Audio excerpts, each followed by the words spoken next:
কথা আৰু আবৃত্তি নেত্ৰজিৎ বৰা।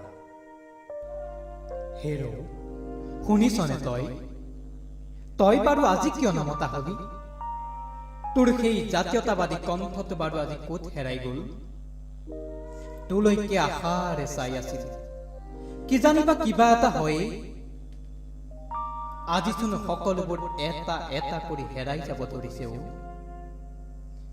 মাটি গ'ল, সম্পদ গ'ল, আজিচোন জাতিটোও হেৰাই যাব ধৰিছে। তই বাৰু কিয় নমতা হলি?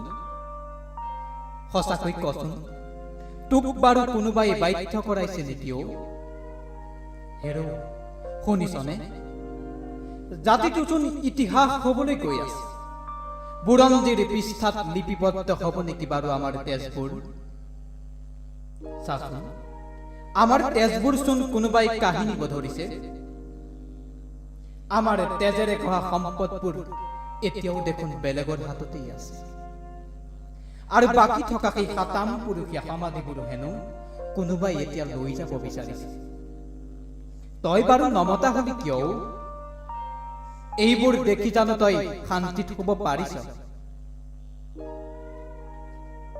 চাচোন, মানুহবোৰে কেনেকৈ আতংকত ৰাজপথলৈ ওলাই আহিছে। তোৰ বাৰু অলপো দয়া উপজা নাইনে? তই যে কৈছিলি শৰাইঘাটৰ শেষ ৰণখনৰ কথা, কি হ'ল?